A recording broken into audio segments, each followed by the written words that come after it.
الحمد لله نحمده ونستعينه ونستغفره ونؤمن به ونتوكل عليه ونعوذ بالله من شرور أنفسنا ومن سيئات أعمالنا من يهده الله فلا مضل له ومن يضلل فلا هادي له وأشهد أن لا إله إلا الله وحده لا شريك له وأشهد أن محمدا عبده ورسوله أما بعد فإن خير الحديث كتاب الله وخير الهدي هدي محمد صلى الله عليه وسلم وشر الأمور محدثاتها وكل محدثة بدعة وكل بدعة ضلالة وكل ضلالة في النار.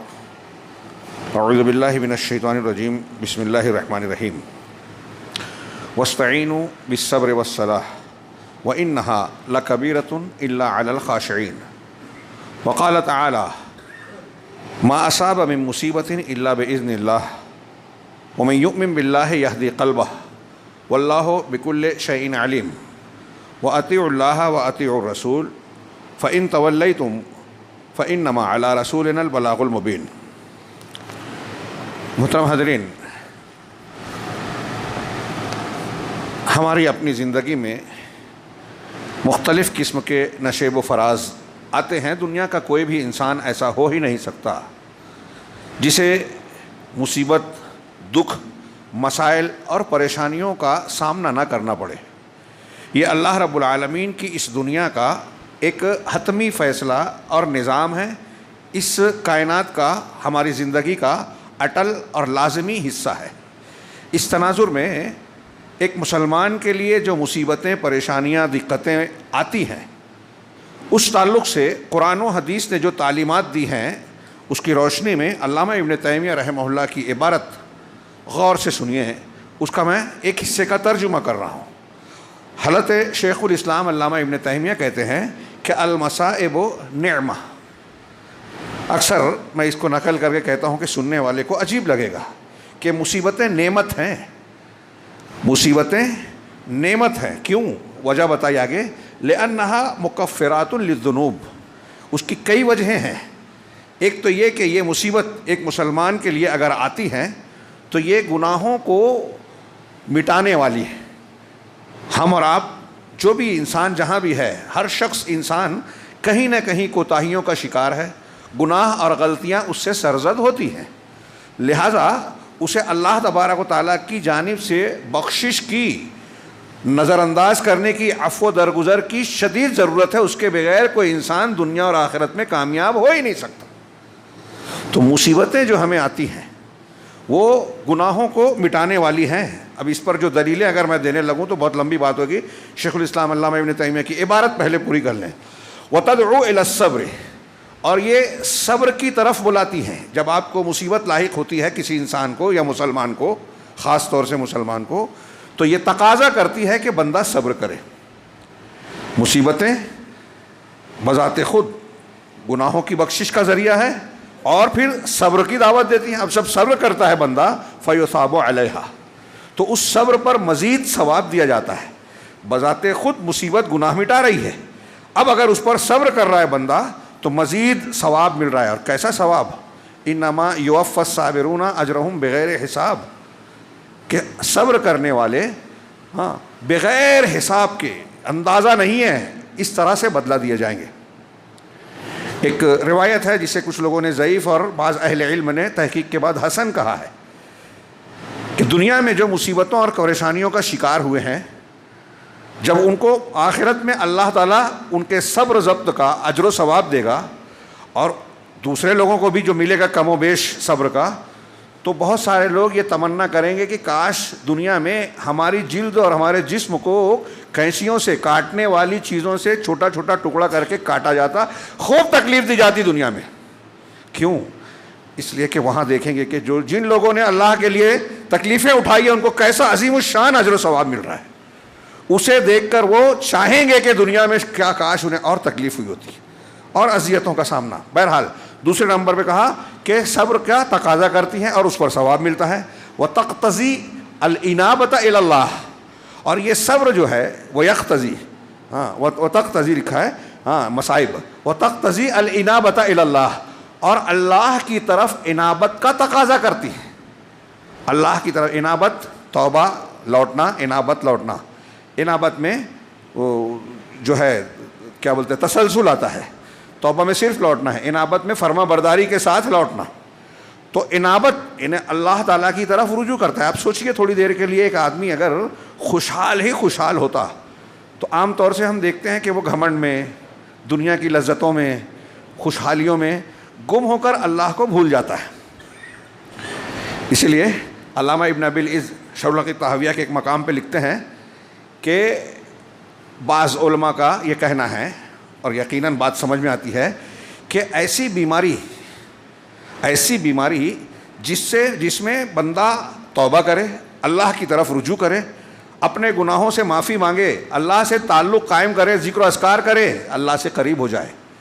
ایسی بیماری اس صحت مندی سے، اس خوشحالی سے کہیں بہتر ہے جس میں بندہ اللہ کو بھول جائے، شریعت کو پامال کرے، گھمنڈ اور تکبر میں مبتلا ہو جائے، ذکر و اذکار سے پہلو تہی کر لے، نماز اور فرائض سے آنکھیں موند لے ہوئے.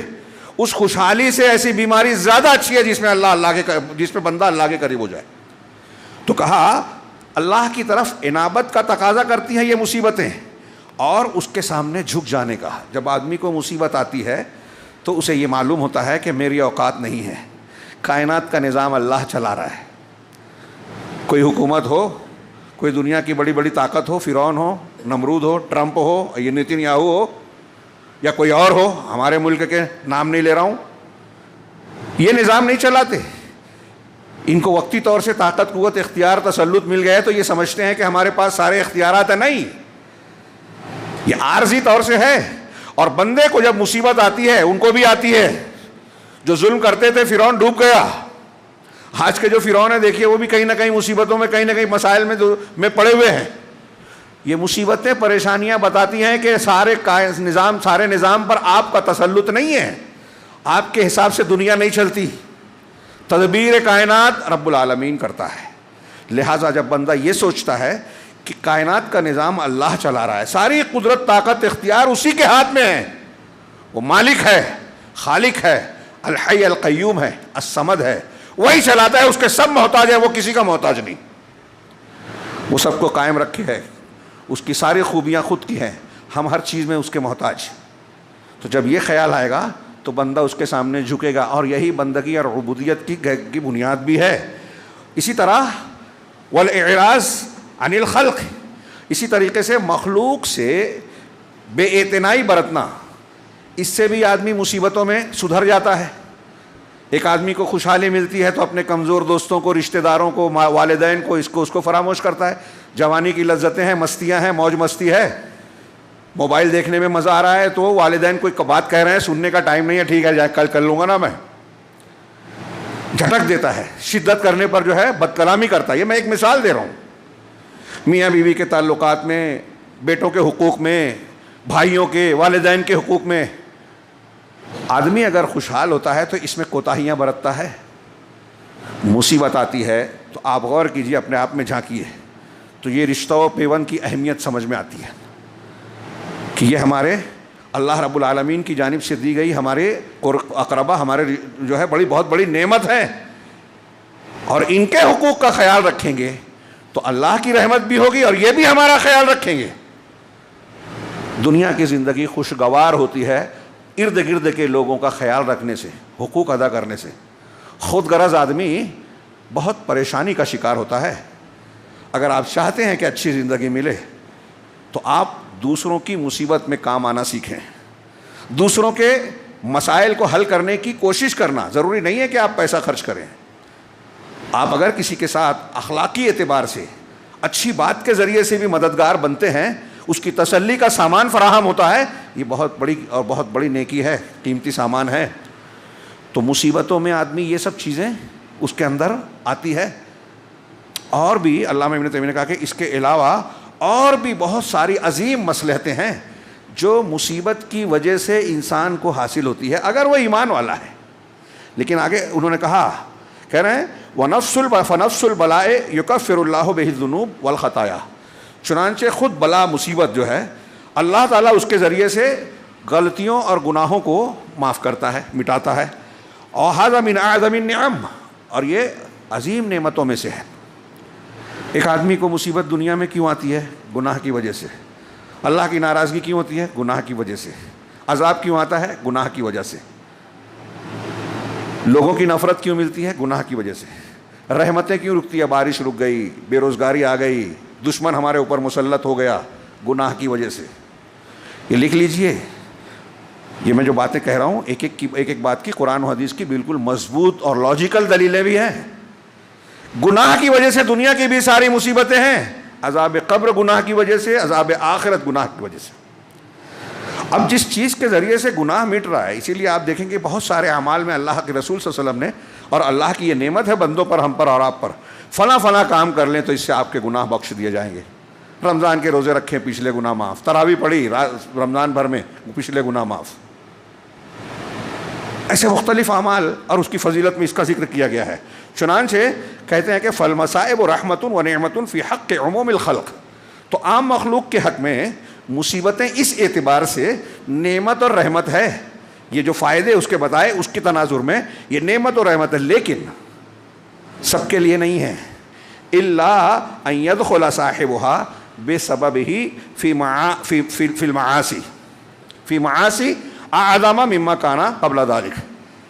الا یہ کہ مصیبت میں مبتلا ہونے والا شخص، کسی کو مصیبت میں جو ہے اللہ نے گرفتار کیا، تو ایسا آدمی اس مصیبت کی وجہ سے پہلے جس گناہ میں مبتلا تھا اس سے کہیں عظیم برائیوں میں مبتلا ہو جائے. کبھی کبھی مصیبتیں انسان کو غلط کام کی طرف بھی لے جاتی ہے اگر ایمان نہیں ہے، شیطان کا غلبہ ہے، وسوسوں کا شکار ہے، ایمان کا اس پر جو ہے زور نہیں چل رہا ہے بلکہ کفر کا اور انحراف والی فکر کا مزاج چل رہا ہے، تو ایسے آدمی کے لیے مصیبتیں رحمت نہیں، زحمت ہیں، نعمت نہیں، عذاب ہوں گی. چنانچہ شیخ کہتے ہیں کہ فیکون شرًا علیہ من جہت ما اصاب فی دینہ. ایسا شخص جو مصیبتیں آنے کے بعد بڑے گناہ میں مبتلا ہو جائے پہلے کے مقابلے میں، تو اس کے لیے یہ مصیبتیں جو ہے شر ہوگی دین کی جہت سے، کیونکہ اس کو دین کے اعتبار سے نقصان ہو رہا ہے. فإن من الناس، اب یہ کیسے ہوتا ہے یہ بھی غور کیجئے، مصیبتوں میں کیسے آدمی بھٹکتا ہے. فإن من الناس إذا ابتلي بفقر او مرض او وجع حصل منه من النفاق والجزع ومرض الكفر والقلب والكفر الظاهر وترك بعض الواجبات وفعل بعض المحرمات الى غیر ذلك. یہ جو میں اگلی لائن پڑھا جو عربی میں پڑھا ہے خاص طور سے ابھی، میں ایسا مانتا ہوں کہ اگر آپ غور کریں تو آج مسلمانوں کی ساری بیماریوں کا یہ فلسفہ نظر آئے گا، یعنی یہ وجہ نظر آئے گی. جتنے مسلمان، اتنی تقریریں ہوتی ہیں، خطبے ہوتے ہیں، جان دیجئے علماء کرام جو بیان کرتے ہیں، اہل علم اور اہل فضل جو بیان کرتے ہیں. ہمارے عوام آج کل سوشل میڈیا دیکھیں تو علماء سے بڑے علامہ نظر آتے ہیں، علماء کو سکھاتے ہیں، معلومات بہت ہے، لوگوں کو بہت معلومات ہے، فلسفہ اور دانش مندی کا مظاہرہ کرتے ہیں، حکومتوں کو مشورے دیتے ہیں، چلتا پھرتا آدمی. ابھی اس پہ بھی جانے دیجیے. میں کہنا یہ چاہتا ہوں کہ بہت ساری اچھائیاں ہمیں معلوم ہیں، لیکن پھر بھی ہم دیکھتے ہیں کہ مسلمانوں میں سدھار نہیں ہے. ابھی آج کل یہ تقریریں خوب ہو رہی ہیں ہر طرف کہ مسلمانوں پر پوری دنیا میں جو مصیبتیں، پریشانیاں، سختیاں نازل ہو رہی ہیں، فلسطین سے لے کر ہمارے ملک اور گھر تک، وہ ہمارے گھر میں بے روزگاری ہو، آپس کا جھگڑا ہو، جماعت کا جھگڑا ہو، مسجد کا جھگڑا ہو، اداروں کا جھگڑا ہو، بے روزگاری ہو، حرام خوری ہو، رشوت ستانی، جہاں بھی آپ جو بھی معاملہ لے لیں، میاں بیوی کا جھگڑا، ساس بہو کے جھگڑے سے لے کے عالمی سطح سے ٹرمپ والے معاملے تک، نیتن یاہو کے معاملے تک، سب دیکھ لیجئے. اس میں آپ کو یہ نظر آئے گا کہ کچھ ایسے لوگ ہیں جس کو علامہ ابن تیمیہ کہہ رہے ہیں کچھ لوگ آج کل اکثریت وہی ہے، سوائے اس کے جن کے حق میں مصیبتیں، کچھ لوگ ایسے ہوتے ہیں کہ جب کوئی مصیبت آتی ہے، اذا ابتلي بفقر او مرض او وجع، کہ کچھ لوگ ایسے، لوگوں میں کچھ ایسے ہوتے ہیں کہ جب کسی فقر و فاقہ میں مبتلا ہو جائیں، محتاجی آ جائے، یا بیماری میں مبتلا ہو جائیں، یا کسی درد اور دکھ میں مبتلا ہو جائیں، کوئی درد ان کو لاحق ہو، کسی بھی قسم کی مصیبت ہو، حصل له من النفاق، تو نتیجے میں اس کے اندر نفاق آتا ہے، اس کے لیے نفاق آ جاتا ہے، جزا فضا، مصیبت، ارے میں ملا کیا، میرے گھر میں اتنی مصیبتیں ہیں، کیا میں نبی ہوں کیا، اللہ تعالیٰ ہم کو اتنی کیوں مصیبت دے رہا ہے. تو نوحہ و ماتم جیسی کیفیت، جزا فضا، شکوہ شکایت، پھر نفاق، یہاں کچھ اور وہاں کچھ.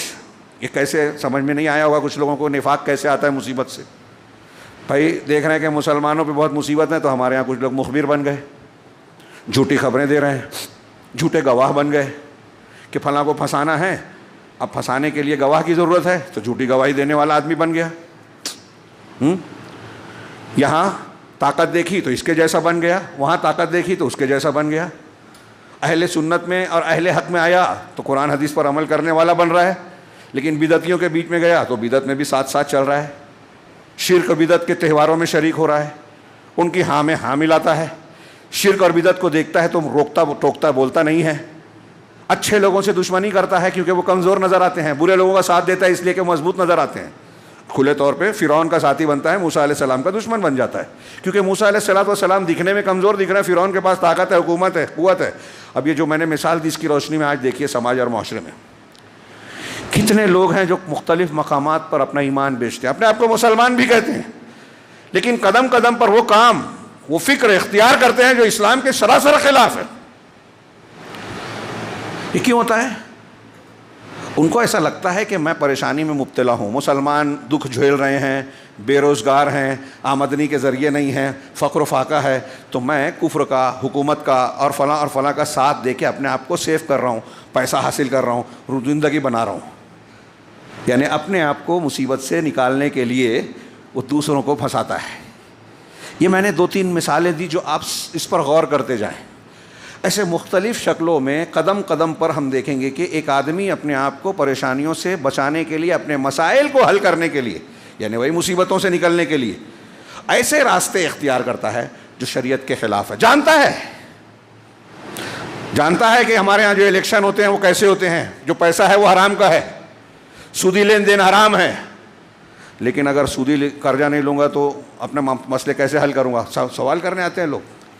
اس کی وجہ ہے کہ ہمارے ہاں بیت المال ہے ہی نہیں. ہمارے ہاں پیسے والا کسی پر بھروسہ ہی نہیں کرتا کہ اس کو میں قرضہ دوں گا تو وقت پر لوٹا دے گا، اس لیے وہ قرضہ دیتا نہیں ہے. اور لینے والا کہتا ہے کہ چونکہ کوئی دیتا نہیں ہے اس لیے مجھ کو بینک میں جانا پڑا. سب ایک دوسرے پر غیر اعتمادی کا ماحول بنا ہوا ہے.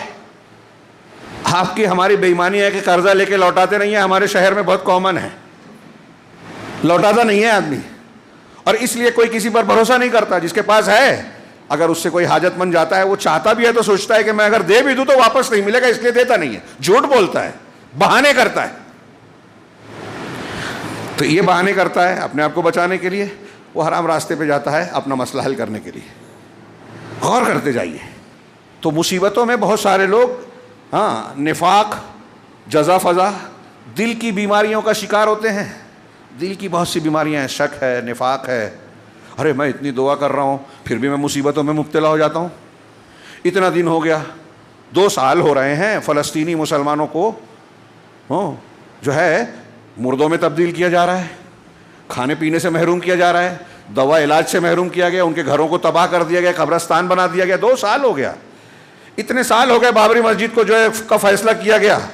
اعتراف ہے فیصلہ کرنے والوں کو بھی کہ ثبوت نہیں تھا، پھر بھی کیا. آج بھی قدم قدم پر انصاف کا گھلا اڑا ہے. عدالتوں میں کیا ہو رہا ہے؟ ہمیں چھوڑیے، غیر مسلم کہہ رہے ہیں عدالتوں میں انصاف کا قتل کیا جا رہا ہے، الیکشن لوٹا جا رہا ہے، بے ایمانیاں کی جا رہی ہے. یہ جیسے جیسے ایک طاقت حاصل ہوتی ہے آدمی بے ایمانی پر جو ہے جری ہوتا چلا جاتا ہے. یہ سب دل کے بیماریوں کے ساتھ عمل کی بیماریاں بھی ہیں کہ اندر اپنے آپ کو سمجھتا ہے کہ میں برائی کر کے بھی بچا ہوا ہوں. ایک آدمی زنا کر رہا ہے، پکڑا نہیں جا رہا ہے، کہا میں بہت چالاک ہوں،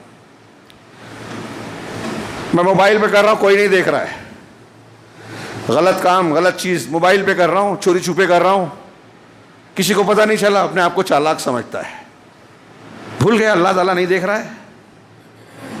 تو خیر، یہ میں نے مرض قلب کے ساتھ ساتھ کچھ اور بھی مثالیں شامل ہو گئیں. دل کی بیماریاں، مطلب دل میں شک آ گیا، کمزوری آ گئی، لالچ آ گیا، اور اس قسم کی بیماریاں آ جاتی ہیں مصیبت میں. شیخ کہتے ہیں کہ والکفر ظاہر، اور ظاہری کفر بھی، کچھ لوگ مصیبتوں کا شکار ہوتے ہیں تو ظاہری کفر میں مبتلا ہو جاتے ہیں کہ نہیں ہم آپ ہم کو ہمارا کھانا پینا راشن پانی تو آپ ہی کی وجہ سے چل رہا ہے، آپ نہیں دیں گے تو گھر میں جو ہے بھوکے مر جائیں گے. جو اللہ دیتا ہے بندے کو بول رہا ہے بندہ اس سے کچھ ہم کو مل جائے، اس کی چاپلوسی کرتے ہوئے. ایسی اور بھی شکلیں ہیں کفر ظاہر. ہاں اسی طریقے سے ترک بعض الواجبات، بعض واجب چیزوں کو چھوڑ دیتا ہے آدمی مصیبت میں. ہاں کیا میں نماز پڑھوں، کیا میں جو ہے فلاں کام کروں، میرا تو کام بنتا ہی نہیں ہے، میں اتنے دنوں سے پریشانی میں چل رہا ہوں، میرے گھر کے حالات خراب ہیں، بیماری میں مبتلا ہوں، 3 سال ہو گئے، ایک جیسا جتنا میں کماتا ہوں اتنا علاج میں صرف کر دیتا ہوں. تو اس طرح کے شکوے شکایات کی وجہ سے بعض نیک کام کو چھوڑ دیتا ہے، بعض واجبات کو ترک کر دیتا ہے، اور بعض محرمات کو عمل میں لے آتا ہے. حرام چیزوں کو، نشہ اختیار کرنے لگا، حرام طریقے سے سودی قرض لے لیا، کسی کو دھوکہ دے کے جو ہے اس سے اینٹھ لیا کہ میری مصیبت حل ہو جائے.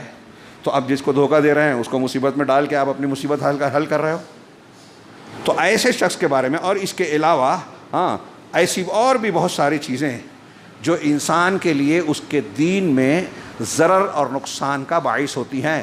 مصیبتوں میں اگر آدمی ان راستوں پہ چلا گیا، پہلے سے بڑا گناہ کرنے لگا، نفاق، جزا فضا، کفر، حرام چیزوں کا ارتکاب، واجب چیزوں کا ترک، ان چیزوں کا اگر شکار ہو گیا تو اس کے لیے دین میں ضرر ہے. اس کے لیے مصیبتیں رحمت نہیں بلکہ زحمت ہے، نعمت نہیں بلکہ عذاب ہیں. فہذا کہہ رہے ہیں کہ یہ ایسا شخص جو ہے اس کا برائی سے، مصیبت سے عافیت اور محفوظ رہنا یہ اس کے لیے زیادہ بہتر ہے، اس جہت سے کہ مصیبت آنے کے نتیجے میں وہ برائی میں، دین کے خلاف میں مبتلا ہوتا ہے.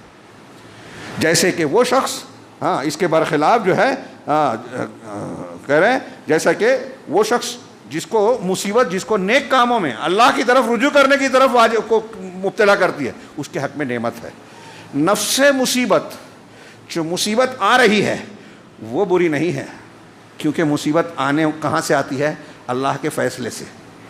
نفس مصیبت بری نہیں ہے، تو یہ بعین ہی رب کا، اللہ عز و جل کا فعل ہے. ہم کو جو بھی مصیبت آ رہی ہے، ہمارے گھر میں میت ہو رہی ہے، اللہ کے فیصلے سے.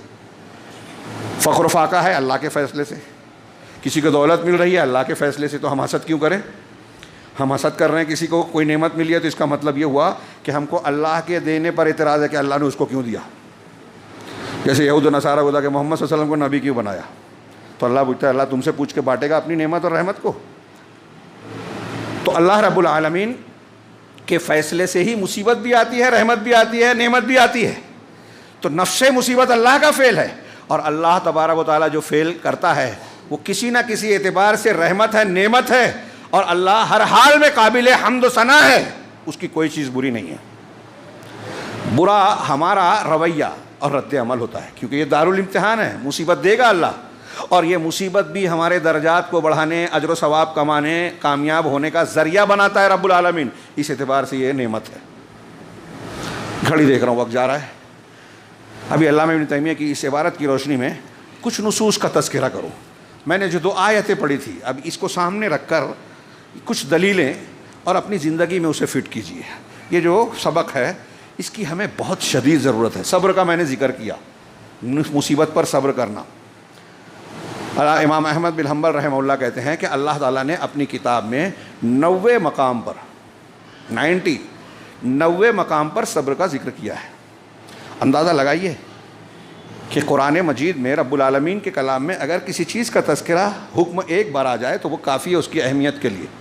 ایک چیز کو اللہ نے 90 بار 90 مرتبہ ذکر کیا ہے، کتنی اہم ہے. آپ دیکھیں کہ قرآن میں جگہ جگہ ہے الا الذین آمنوا وعملوا الصالحات، سوائے وہ لوگ جو ایمان لائے اور عمل صالح کیا. سورہ ہود میں ایک سیاق و سباق میں ہے، وہاں تفصیل کا موقع نہیں ہے. اللہ نے کہا الا الذین صبروا وعملوا الصالحات، سوائے ان لوگوں کے جنہوں نے صبر کیا اور نیک عمل کیا. غور کیجئے کہ اللہ نے یہاں قرآن میں جگہ جگہ آمنوا وعملوا الصالحات کا، یہاں صبروا وعملوا الصالحات کا، یعنی مطلب صبر کو ایمان کی جگہ ذکر کیا.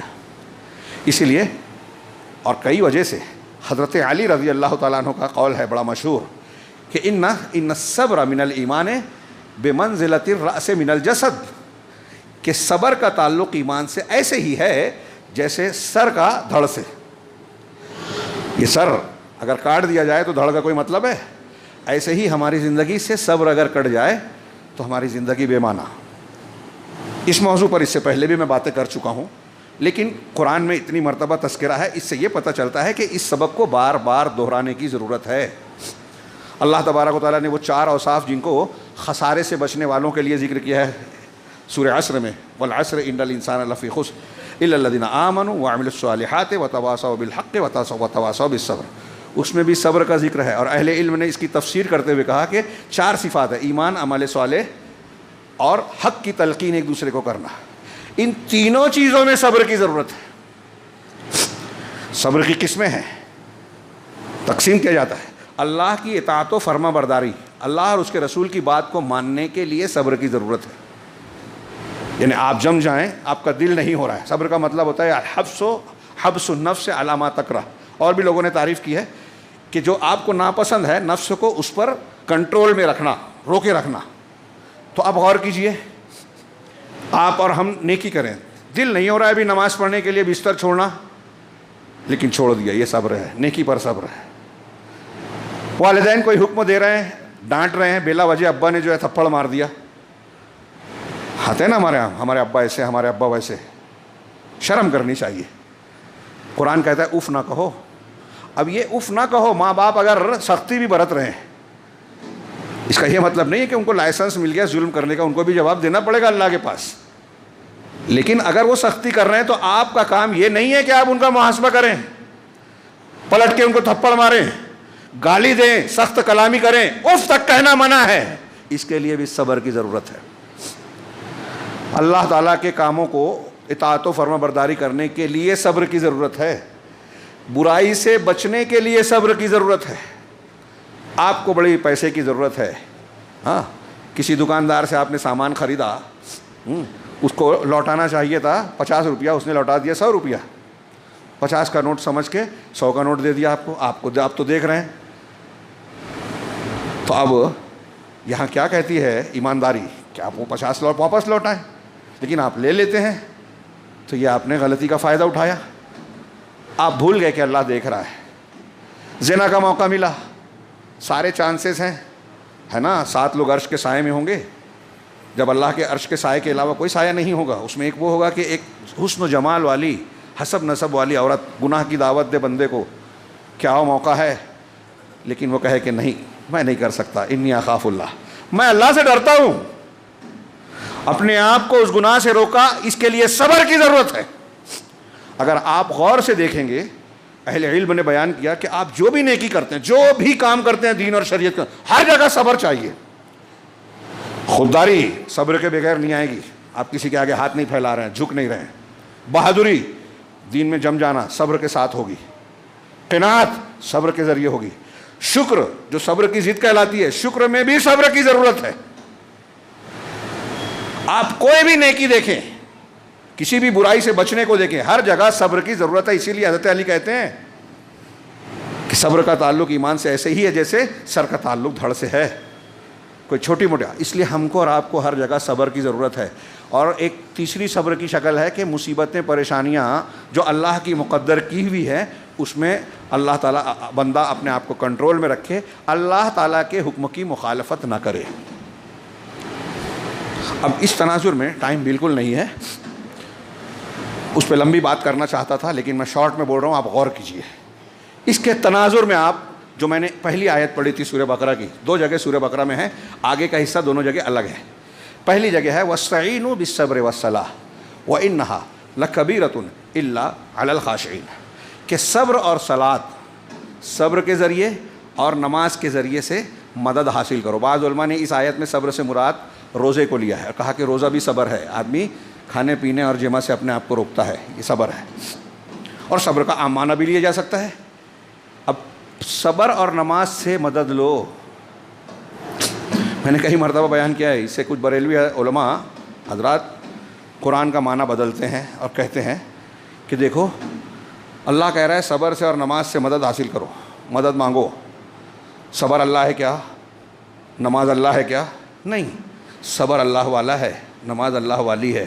معلوم یہ ہوا کہ اللہ والے اور اللہ والی سے مدد مانگ سکتے ہیں. نعرہ تکبیر لگائیے ان کے یہاں. اس پہ کچھ لوگ مسکرا رہے ہیں، لیکن یہ غصے والی بات ہے کہ قرآن اللہ کے کلام کی تحریف کرتے ہیں۔ ہم اور آپ جانتے ہیں کہ جن چیزوں کا وسیلہ اللہ کے پاس لگاتے ہیں 3 جائز ہے۔ اللہ کے اسماء حسنہ، صفات علیہ کا وسیلہ، اے اللہ تو رحمان ہے، رحیم ہے، رحم کر، تو رزاق ہے، روزی دے، یہ اللہ کے ناموں کا وسیلہ ہوا۔ ایک ہوا نیک زندہ موجود اور قادر آدمی سے یہ کہنا کہ دعا کر دیجئے، یہ وسیلہ جائز ہے، اس کی دلیلیں ہیں۔ اور تیسرا یہ ہے کہ اپنے نیک اعمال کا وسیلہ لگا کے دعا مانگنا، جیسے غار والوں نے لگایا تھا کہ میں نے یہ کام کیا تو ہم کو اس مصیبت سے بچا دے، تینوں نے دعا کی، ایک ایک تھوڑا تھوڑا کھسک گیا، ٹائم نہیں ہے لمبی روایت کا۔ نیک اعمال کا وسیلہ لگانا جائز وسیلہ ہے، شخصیات کا، بزرگوں کا، فلاں اور فلاں کے حقوق کا وسیلہ لگانا ناجائز ہے، حرام ہے، کوئی بھی ہو۔ حضرت امام حنیفہ سے لے کے تمام ائمہ سلف، صحابہ، تابعین، کسی نے شخصیات کا وسیلہ نہیں لگایا، سب نے حرام کہا۔ امام حنیفہ، امام یوسف وغیرہ کا قول ہے کہ اگر کوئی شخصیت کا وسیلہ لگاتا ہے تو وہ حرام ہے، چاہے وہ انبیاء اور رسولوں کی کا ہی وسیلہ کیوں نہ ہو۔ بریلوی حضرات تو لگاتے ہیں، ہمارے یہاں دیوبندیوں کی کتابوں میں لکھا ہے کہ نبی کریم صلی اللہ علیہ وسلم کا وسیلہ لگا کے دعا مانگ سکتے ہیں، حرام ہے۔ امام ابو حنیفہ کے بھی عقیدے کے خلاف ہے، قرآن حدیث کی دلیل تو آپ مانتے نہیں ہیں۔ لوگ کہیں گے کہ میں سخت کلامی کر رہا ہوں، صحیح بات ہے، یہ جھلاہٹ نہیں ہے، افسوس کا اظہار ہے کہ ایک آدمی کو قرآن حدیث کی دلیلیں دے تو اس کے لیے کافی نہیں ہوتی، یہ کہنا پڑتا ہے فلاں آپ کے امام بھی بولتے ہیں تب مانے گا۔ عجیب بات، یہ ایمان نہیں ہے، تو حرام ہے، یہ ناجائز ہے، کبھی کبھی شرک تک جائے گا۔ خیر، تو اللہ کے رسول صلی اللہ علیہ وسلم نے، اللہ تعالیٰ نے فرمایا استعینوا بالصبر والصلاۃ۔ اب اس جملے کو آج مسلمانوں کے ماحول پر جوڑ لیجئے۔ میں گزشتہ 2-3 ہفتوں سے یہ خطبے دے رہا ہوں الگ الگ مسجدوں میں کہ دنیا میں جو مسلمانوں کو مصائب پریشانیاں آ رہی ہیں اس کے اسباب کیا ہیں، شرک ہے، بدعت ہے، گناہ ہے، شریعت سے انحراف ہے، ایک۔ پھر دوسرا یہ کہ اللہ تبارک و تعالیٰ پچھلے ہفتے دیا کہ المومن ہے، انصاف کرنے والا ہے، سچوں کی سچائی کی تصدیق اور بروں کو برائی کا بدلہ دینے والا، اچھوں کو اچھا بدلہ دینے والا ہے۔ تو دنیا میں کوئی برائی کرنے والا یہ نہ سمجھے کہ میں بچ جاؤں گا، کوئی اچھائی کرنے والا یہ نہ سمجھے کہ میں اچھائیاں کر کے بھی پریشان ہوں تو کیسے ملے گا، نہیں۔ اللہ تعالیٰ انصاف کرنے والا ہے، کسی کے ساتھ ایک بال برابر بھی ظلم نہیں ہوگا۔ اب یہ اللہ کا نظام ہے تو ہمارے لیے کیا حکم ہے؟ اب ہم کیسے اللہ کے مدد کے مستحق بنیں؟ ہمارے ہاں لوگ جوشیلی جذباتی باتیں کرنے لگتے ہیں، ایسے کام کرنے کا پر ابھارتے ہیں جس سے خود مسلمانوں کا نقصان ہو، ہمارے کچھ نوجوان غلط راستوں پہ چلے جاتے ہیں۔ اللہ کہہ رہا ہے استعینوا بالصبر والصلاۃ، صبر اور نماز سے مدد حاصل، یہ معمولی بات نہیں ہے۔ اب ہمارے کتنے بے نمازی ہیں، صبر کا کیا حال ہے، بے صبری عام ہے، معمولی باتوں پہ ایک دوسرے پر حملہ ہو رہا ہے، اب تو قتل ہمارے سماج میں بڑھتا جا رہا ہے۔ صبر نہیں ہے، چھوٹی چھوٹی باتوں پہ غصہ، گھمنڈ، میں اینٹ کا جواب پتھر سے فلمی کلچر چل رہا ہے کہ اس نے مجھ کو گھور کے دیکھا تو میں اس کی گردن کاٹ دوں گا، اگر اس نے مجھے تماچا مارا اور پلٹ کے ہم نے بدلہ نہیں لیا تو پھر ہم بے عزت ہو جائیں گے۔ یہ کلچر چل رہا ہے، صبر نہیں ہے لوگوں میں۔ تو ہم صبر سے مدد حاصل کریں تو یہ ہمارے آپس کے معاملات بھی ٹھیک ہوں گے، رشتے بحال ہوں گے، خوشحالی آئے گی، اللہ کی مدد آئے گی، دشمن نابود ہوگا۔ حضرت موسیٰ علیہ السلام کی وہ سورہ یونس میں آیتیں پڑھیے، ٹائم نہیں ہے۔ فرعونیوں نے جب بہت ظلم ڈھایا اور بنی اسرائیل نے شکوہ شکایت کیا تو حضرت موسیٰ علیہ السلام نے کیا تلقین کی، جملہ پڑھیے، آگے پوری تقریر ہے، میں نے خطبہ دیا اس پر مستقل، کہ بنی اپنی قوم کو خطاب کر کے استعینوا باللہ واصبروا، اللہ سے مدد طلب کرو اور صبر کرو۔ یہ کوئی چھوٹی بات نہیں۔ اچھا یہ بھی دیکھیے کہ یہ صبر ہر جگہ الگ الگ کیفیت کا ہو سکتا ہے، اور آپ اور ہم کتنے بھی کمزور ہوں، غریب ہوں، گھر میں بیٹھے ہوں، طاقت نہیں ہے، صبر تو کر ہی سکتے ہیں، دعا تو کر ہی سکتے ہیں۔ دنیا کا کوئی بھی انسان کسی بھی درجے کا ہو، ہاں بہرحال وہ صبر کر سکتا ہے۔ اس کے لیے کوئی وسیلے کی، کوئی ہتھیار کی، پیسے کی ضرورت نہیں ہے۔ اور نماز یہ تو فرض ہے، نماز سے مدد حاصل کیجیے۔ اب ہم مسجد سے دور ہو کے مسائل حل کر رہے ہیں، روزی روٹی کا مسئلہ حل کر رہے ہیں، نوکری حاصل کرنے کا مسئلے پر غور کر رہے ہیں، شادی نہیں ہو رہی ہے، بیٹی کی شادی کرنے ہیں، بیٹی کی کرنی ہے، خرچے کی ضرورت ہے، یہ مسئلہ ہے، وہ مسئلہ ہے، دنیا کے مسائل، دوسروں کے در پہ جا رہے ہیں۔ اللہ کہہ رہا ہے صبر اور نماز سے مدد حاصل کرو، ہم نہیں کر رہے ہیں۔ کیوں نہیں کر رہے ہیں؟ اللہ نے آگے کہا وَإِنَّهَا لَكَبِيرَةٌ إِلَّا عَلَى الْخَاشِعِينَ، یہ بڑا سخت بڑا معاملہ ہے، سوائے خشوع رکھ اختیار کر، جو اللہ کے سامنے جھکتے ہیں، ڈرتے ہیں، انہی کے لیے یہ آسان ہے۔ صبر، نماز سب کے بس کی بات نہیں ہے۔ ہمارے بس کی بات آج دیکھ رہے ہیں سماج میں بہت سے لوگوں کے بس، مسلمان کہتے ہیں اپنے آپ کو، صبر نہیں ہے، نماز کب کی پابندی نہیں ہے، خشوع نہیں ہے نا، خشوع ہوگا تو ہوگا۔ اور اصل جو آخری پہلی دوسرے نمبر پہ جو آیت پڑی تھی اس کی تشریح کما حق ہو نہیں ہو سکتی، ہاں، لیکن ضرورت میں صرف ترجمہ کر دوں۔ ہاں، شیخ محمد بن عبد الوہاب رحمہ اللہ نے کتاب التوحید میں ایک باب باندھا، اسی میں یہ علامہ ابن تیمیہ کی عبارت بھی تشریح میں فتح المجید میں نقل کی گئی ہے۔ تو اس میں وہ کہتے ہیں، ہیڈنگ لگائی ہے کہ من الایمان باللہ الصبر علی اقدار اللہ، اللہ پر ایمان کا حصہ ہے اللہ کی تقدیر پر صبر کرنا۔ اس میں کچھ تفصیل میں بیان کرنا چاہتا تھا لیکن وقت زیادہ ہو گیا ہے، صرف اس آیت کا ترجمہ، ما اصاب من مصیبت الا باذن اللہ، کہ تم کوئی بھی مصیبت لاحق ہوتی ہے تو اللہ کے اذن سے، حضرت ابن عباس کہتے ہیں یعنی اللہ کے امر سے، یعنی اللہ کی قدرت، مشیت اور فیصلے سے، اس کے قضاء اور قدر سے، یہ تقدیر پر ایمان۔ میں یہاں وہ حدیث پیش کرنا چاہتا تھا جو حضرت عبادہ نے اپنے بیٹے کو مرنے کے وقت تلقین کی کہ بیٹے اس وقت تک تم ایمان کی لذت نہیں پا سکتے جب تک کہ تم یہ یقین نہ کر لو، علم نہ حاصل کر لو کہ جو کچھ تمہیں ملا ہے وہ کھو نہیں سکتا تھا اور جو کھو گیا ہے وہ مل نہیں سکتا تھا۔ اللہ نے قلم کو پیدا کر کے تقدیر لکھنے کا حکم دیا، یہ اس حدیث میں آگے ہے۔ یہ بہت بڑی بات ہے، اپنی زندگی میں اپنے بچوں کو یہ سکھائیے کہ جو مل رہا ہے، جو ہو رہا ہے، اللہ کی طرف سے ہو رہا ہے۔ یہ عقیدہ جب مضبوط ہوگا تو مصیبتوں پریشانیوں میں، ابھی جیسے مثال کے طور پہ موقع نہیں تھا کہ ہمارے کچھ نوجوانوں کو لوگ جو ہے بہکاتے ہیں کہ تم اسلام پر عمل کر لے اس لیے پیچھے ہیں۔ دیکھیے، دین کو چھوڑنے والے ترقی کر رہے ہیں، میزائل اور کیا کیا بنا رہے ہیں، یہ کر رہے ہیں اور وہ کر رہے ہیں، بڑی ترقیاں، اور مسلمانوں کے پچھڑنے کی وجہ اسلام ہے۔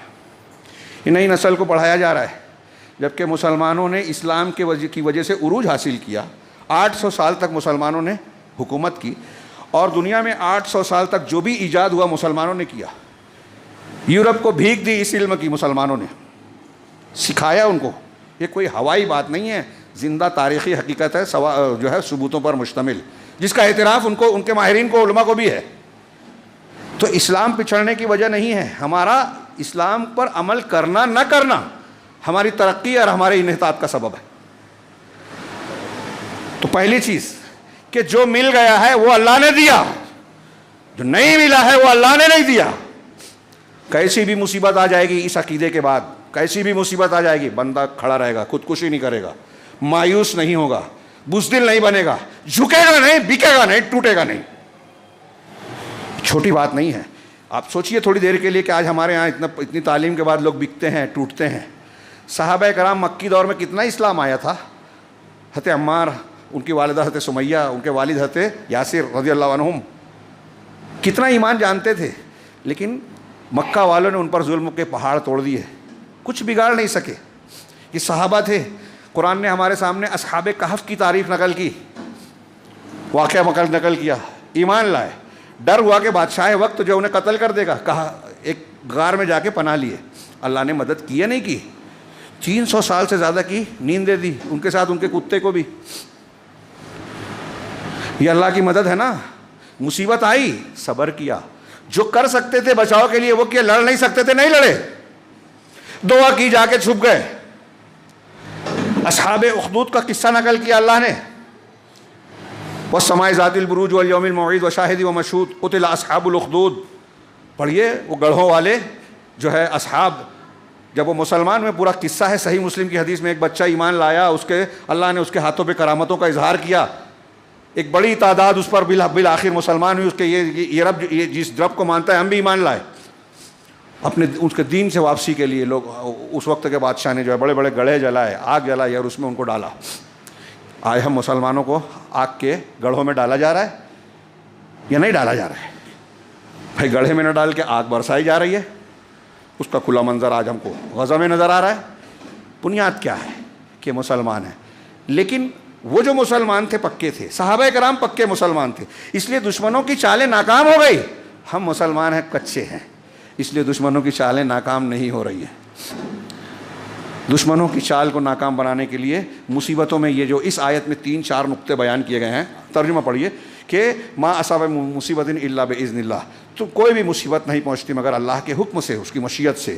ومن یؤمن باللہ یہدی قلبہ، اور جو اللہ پر ایمان رکھتا ہے اللہ اس کے دل کو ہدایت دیتا ہے۔ حضرت ابن عباس، حضرت علقمہ کی ملی جلی تفسیر کا مطلب یہ ہوا کہ کوئی مصیبت آئی بندے کو اور اس نے اس مصیبت کے تعلق سے یہ یقین رکھا کہ یہ اللہ کی طرف سے ملی ہے، مقدر ہے، اور اس پر وہ سر تسلیم خم کر دیتا ہے، صبر کرتا ہے، اللہ سے ثواب کی امید کرتا ہے۔ حضرت ابن عباس کی تفسیر میں تھوڑی سی وضاحت ہے۔ واللہ بکل شیء علیم، اور اللہ ہر چیز پر کا علم رکھنے والا ہے۔ اس آیت میں جو 3-4 نقطے بتائے گئے ہیں کہ دنیا میں جو بھی ہو رہا ہے اس کے بارے میں ہمارا یہ یقین ہونا چاہیے کہ یہ مقدر ہے، اللہ کی تقدیر کا فیصلہ ہے۔ دوسری بات کہ جو ہے دوسری چیز ہے کہ بندہ اس پر راضی ہے، اس پہ تسلیم و رضا کا مظاہرہ کرے، اور تیسرا ثواب کی امید رکھے، چوتھا صبر کرے، اس سے مصیبتیں آسان ہوں گی۔ حضرت عمر کہتے ہیں وجدنا، امام بخاری نے نقل کیا ان کا یہ قول، وجدنا خیر عیشنا بالصبر، آپ کتنی بھی مصیبت میں ہو اگر صبر آپ جانتے ہیں تو آپ زندگی کا سلیقہ جانتے ہیں۔ حضرت عمر کا جملے کا ترجمہ ہوگا کہ ہم نے اپنی زندگی کا خیر، بھلائی، اپنی زندگی کی بھلائی جو ہے وہ صبر کے ذریعے سے پائی۔ اور یہ کبھی نہیں بھولنا چاہیے کہ مصیبتیں ہمارے لیے رحمت ہے۔ اللہ کے رسول صلی اللہ علیہ وسلم کا فرمان ہے کہ جب بندہ اللہ اپنے بندے سے خیر کا ارادہ کرتا ہے تو اسے مبتلا کرتا ہے آزمائشوں میں۔ اب جو ان آزمائشوں سے خوش راضی ہوتا ہے اللہ اس سے راضی ہوتا ہے، جو اس سے ناراض ہوتا ہے ومن سخط فلہ السخط، اس کے لیے اللہ کی طرف سے بھی ناراضگی ہوتی ہے۔ اسی لیے اللہ کے نبی صلی اللہ علیہ وسلم کی ایک حدیث ہے کہ بندے کو کوئی بھی نوائے، ما اعطی عبد کیا ہے عطاء خیرا اوسع من الصبر، کہ کوئی بھی اچھی نوازش، اچھی نعمت جو بندے کو دی گئی ہے اس میں صبر سے زیادہ کشادہ اور بہتر کوئی دوسری نعمت نہیں ہے۔ اللہ سے صبر مانگیے، صبر کرنے والے بنیے، مسائل آسان ہوں گے، زندگی بہترین ہوگی، اللہ رب العالمین دنیا میں بھی بچائے گا اور آخرت میں بھی۔ اللہ تعالی ہمیں اس کی توفیق عطا فرمائے۔ وآخر دعوانا الحمد للہ رب العالمین۔ بارک اللہ لنا ولکم فی القرآن المجید ونفعنا وإیاکم بالآیات والذکر الحکیم، انہ تعالی جواد کریم۔